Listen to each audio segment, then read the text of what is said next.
नमस्कार, बहुत बहुत स्वागत है आपका सिटी पोस्ट लाइव में और मैं हूं आपके साथ नेहा मिश्रा। अमित शाह ने बिहार चुनाव जीतने का फॉर्मूला बिहार बीजेपी को दे दिया है। एक कार्यकर्ता 20 वोट का फॉर्मूला उन्होंने दिया है। अमित शाह ने सारे कार्यकर्ता एकजुट हो जाने और बूथ जीतने का मंत्र दे दिया है। उन्होंने कार्यकर्ताओं को हर गांव और बूथ पर फोकस करने का निर्देश दिया है। हमारे साथ मौजूद हैं सिटी पोस्ट लाइव के managing editor Mukesh Kumar Singh. Sir, आपसे सवाल है, अमित शाह का चुनाव जीतने का फॉर्मूला कितना काम आएगा? आपने बड़ा अच्छा सवाल किया है। देखिए, अब चुनाव में समय नहीं रहा है। अब चुनाव आयोग अभी अधिसूचना जारी करेगी और तिथि का ऐलान होगा और फिर सारे जितने दल के लोग हैं वो मैदान में जाएंगे। तो अमित शाह तो चाणक्य हैं, वे चाणक्य हैं। और अमित शाह 17 सितंबर को 2 दिन के दौरे पर बिहार आए थे और इन 2 दिनों में पटना, शाहाबाद और बेगूसराय गए हुए। यहाँ वे सांसद, विधायक, एमएलसी, मेयर, डिप्टी मेयर, पार्षद, जिलाध्यक्ष, मंडल अध्यक्ष और जितने कार्यकर्ता वहाँ मौजूद थे उनसे उन्होंने 1 to 1 किया। और देखिए, मगध का इलाका और शाहाबाद का जो इलाका है ये गढ़ माना जाता है नेहा जी, आरजेडी का। और देखिए, गढ़ भी नहीं, मजबूत गढ़ है और एनडीए का कमज़ोर जो है कड़ी उसी इलाके में ज़्यादा है। आप देखिए, आपको अब हम कहें तो शाहाबाद में विधानसभा की 22 सीट है और मगध में 51 है। तो आप दोनों को जोड़ दीजिएगा तो 73 सीटें हैं। और 2020 के हम लोग चुनाव की बात करें तो महागठबंधन ने यहाँ पर 41 सीटों पर जीत दर्ज की थी और एनडीए को सिर्फ 22 सीटों पर संतोष करना पड़ा था। तो तब देखिए, एक चीज़ और है कि चिराग पासवान जो है जेडीयू के खिलाफ कैंडिडेट थे। चिराग पासवान ने यहाँ भी काटो यार। और एनडीए को देखिए, यहाँ नुकसान जो है क्यों झेलना पड़ा, क्योंकि जेडीयू के खिलाफ जो कैंडिडेट थे उसमें से बहुत चिराग पासवान ने उतार दिए थे। तो इससे बड़ा नुकसान हुआ था और 11 कैंडिडेट ऐसे थे जेडीयू के जिन्हें हार का सामना करना पड़ा था। तो अब ऐसी बात फिर से दोबारा जो है दोहराई नहीं जाए, तो अमित शाह की यह पहल थी। सर, आपसे सवाल ये है कि शाहाबाद जीतने का रोड मैप क्या है? देखिए, अमित शाह हैं, वो चाणक्य हैं, तो रोड मैप तो बनाएंगे ही। बिना रोड मैप के तो कुछ करते नहीं हैं। और इस बार तो तरीका ही बदल दिया है उन्होंने चुनाव लड़ने का। अमित शाह ने इस बार रोहतास के डेहरी ऑन सोन में कार्यकर्ताओं से बात की, शाहाबाद को जीतने का रोड मैप बताया। अमित शाह जी ने सीनियर कार्यकर्ताओं को गांव-गांव जाने और एक कार्यकर्ता को 20 वोट दिलाने की जिम्मेवारी तय की है। मतलब एक जो कार्यकर्ता है वो कम से कम 20 वोट दिलाएगा। तो ये बहुत बड़ा रोड मैप में देखिए बड़ा हिस्सा है ये। और देखिए, और उन्होंने जो है 3/3 से ज़्यादा बहुमत से सरकार जो है बनाने का यह दावा भी कर दिया है। एक तरफ तो चुनाव लड़ने का मंत्र दे रहे हैं और दूसरी तरफ जीत का वो दावा कर रहे हैं। ठीक है। और देख लीजिए, 80% सीटें जो है वो हमारे पास हों। अमित शाह ने कहा है कि कार्यकर्ता पार्टी के सब कुछ होते हैं, एक तरह से मालिक होते हैं। तो यहाँ की 80% सीटों पर इस बार जो है एनडीए का कब्जा होगा। तो कार्यकर्ता, देखिए कार्यकर्ता का क्या काम है, ज़मीन पर जब आप उसमें एनर्जी देंगी, उनका उत्साह बढ़ाएंगी। और कौन उत्साह बढ़ा रहे हैं? तो उत्साह बढ़ा रहे हैं अमित शाह, देश के बड़े नेता, गृह मंत्री हैं और वो उत्साह बढ़ा रहे हैं। तो ज़मीन पर जब उत्साह बढ़ेगा कार्यकर्ताओं में तो वो बेहतर नतीजा देंगे, जाहिर सी बात है। सर, अमित शाह ने कमजोर सीटों के कमजोर बूथों की पहचान और उन पर फोकस करने की निर्देश भी दिया है। निश्चित रूप से देखिए, जो बूथ हमारा, सबसे पहले तो ये समझिए कि जो हमारा विधानसभा है वहाँ पर कौन सा विधानसभा हमारा कमज़ोर है। तो विधानसभा में तो सैकड़ों बूथ होते हैं। तो चिन्हित किया गया है कि जहाँ हमारी हार भी हुई है, जिन बूथों पर हमारी हार हुई है। देखिए, एक विधानसभा क्षेत्र में संख्या तय होती है किसी भी मतलब विधानसभा में बूथों की, तो बूथ वाइज अब तो ईवीएम से चुनाव होता है, तो किस बूथ पर कितने ईवीएम में हमको मत मिले, यानी कि एनडीए के पक्ष में मत मिले और विपक्ष में मिले, तो ये तो ईवीएम से पता चल जाता है ना। तो अमित शाह का कहना है तो पहले तो विधानसभा को चिन्हित करना है, उसके बाद आप बूथ को देखिए कि किस बूथ पर महागठबंधन को ज़्यादा मत आया है और एनडीए को कम आया है। तो जहां एनडीए को कम आया है वहां मेहनत करनी है कार्यकर्ताओं को ज़्यादा। सर सवाल ये है कि कुशवाहा वोट बैंक पर अमित शाह की नज़र है। क्यों नहीं होगी?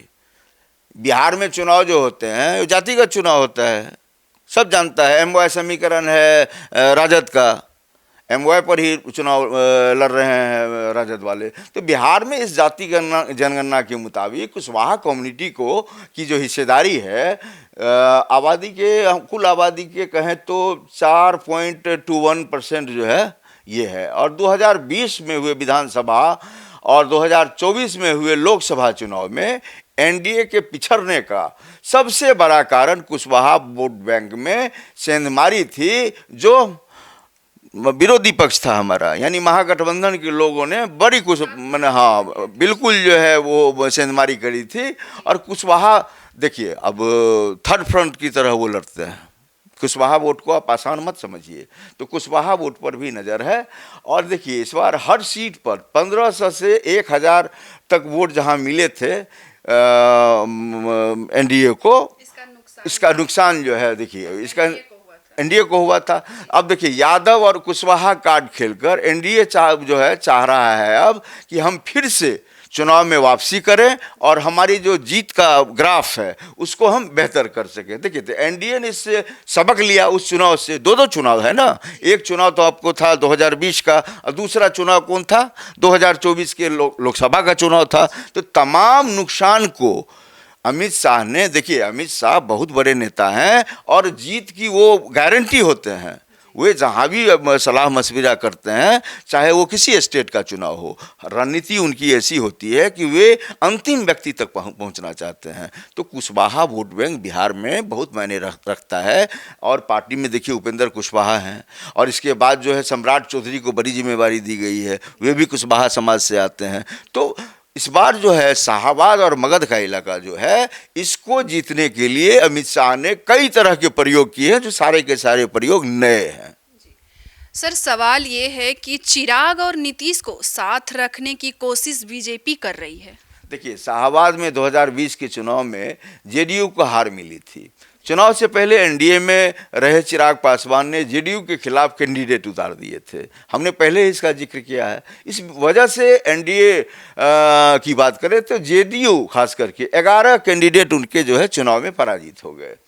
और देखिए इस बार अमित शाह क्या किए हैं, ये पीएम मोदी एनडीए को एकजुट दिखाने की कोशिश में लगे हुए। पीएम मोदी, आप सिर्फ अमित शाह की बात मत करिए, पीएम मोदी भी एनडीए को इस बार चाह रहे हैं कि एकजुट दिखे यह। और आप देख लीजिए सभी अमित शाह ने हर मंडल और बूथ लेवल पर कार्यक्रम चलाने का जो है ये कार्यकर्ताओं को संदेश दिया है। और कार्यकर्ता घर घर जा कर के जो है इस बार काम करेंगे। इस बार देखिए जिम्मेवारी बड़ी कड़ी है। अमित शाह जो भी कर रहे हैं ऐसा थोड़ा ही है कि पीएम को खबर नहीं है। नीतीश कुमार यहाँ लीडर हैं तो उनका तारतम्य अमित शाह से भी है। आप देखें बीते दिनों जो है अमित शाह से मुलाकात हुई है नीतीश कुमार की, तो पीएम से भी सीधा संवाद होता है।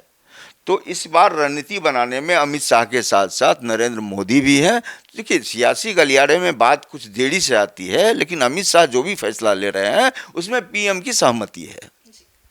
सर सवाल ये है कि शाहबाद और मगध में लोकसभा विधानसभा दोनों चुनाव में एनडीए की हार हुई है। बिल्कुल हुई है। देखिए शाहबाद से में लोकसभा की 4 सीटें हैं, आरा, सासाराम, बक्सर और काराकाट है। चारों पर महागठबंधन की जीत हुई। चुनाव नतीजे बताते हैं कि शाहबाद का इलाका महागठबंधन का गढ़ बना हुआ है। इसकी बड़ी वजह क्या है? महागठबंधन में शामिल जो भाकपा माले है, ये भी बड़ा कारण है। माले की बड़ी पकड़ है इस इलाके में। 2020 के चुनाव की बात करें हम तो शाहबाद की 22 सीट में से महागठबंधन ने 14 सीटों पर जीत दर्ज की। आरजेडी को सबसे ज़्यादा 10 सीट यहाँ पर मिली, कांग्रेस ने 4 सीटें जीती। देखिए उम्मीदवार जो आप तय करेंगी तो उस अनुसार जीत हार होती है। देखिए बीजेपी को 4 सीट और जेडीयू को 1 सीट पर ही सिमट जाना पड़ा, तो ये कितना बड़ा ये है। और 3 सीट पर दूसरी पार्टियों ने के खाते में चली गई। तो मगध में एनडीए की स्थिति की अगर बात करें तो बेहद ही खराब है।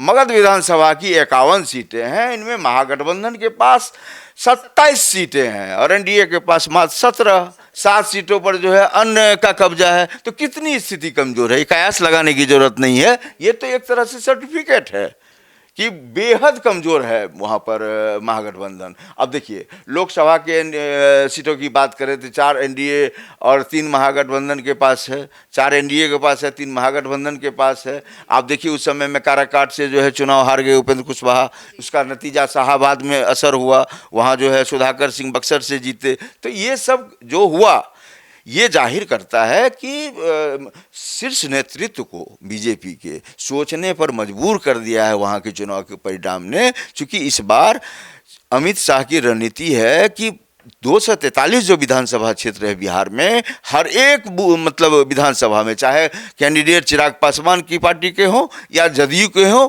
इस बार एनडीए मिलकर वहाँ जो है तैयारी करेगा।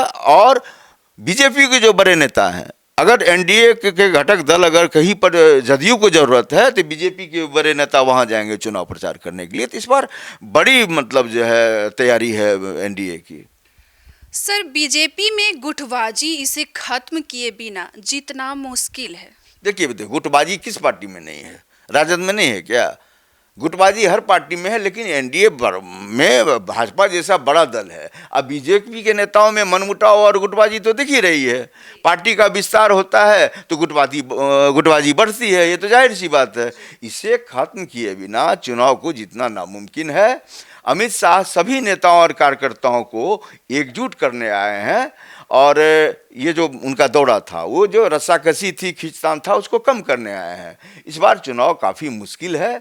इससे पहले 2 ध्रुव होते थे, इस बार कई पार्टियां एक्टिव हैं। ये महागठबंधन है और एनडीए का ये खेल बिगाड़ेंगे, एनडीए का खेल बिगाड़ सकते हैं ये लोग। अमित शाह और पीएम मोदी इसको भांपते हुए लगातार दौरे कर रहे हैं और लगातार अभी तो दौरा होना शुरू ही होगा। अभी कहाँ हुआ है, चुनाव की घोषणा तो ही नहीं है अभी तिथि की। तो मुकाबला इतना टाइट है कि एक दूसरे के मुद्दे को छीन रहे हैं। अब देखिए अब क्या कह रहे हैं, प्रशांत किशोर जितनी बातें कर रहे हैं उतनी बातें तेजस्वी कर रहे हैं। अब उसी तरह का राग और पार्टियां अलापने लगेंगी और जो ये लोग सोच रहे हैं वे नीतीश कुमार तोहफे के रूप में जनता को देते चले जा रहे हैं। तो ये खींचतान चलेगी मुद्दे की, छीना झपट के साथ साथ रणनीति किसकी तगड़ी है, चुनाव परिणाम वही तय करेगा। इस डिबेट में इतना ही। सिटी पोस्ट लाइव में बने रहिए आप हमारे साथ। धन्यवाद।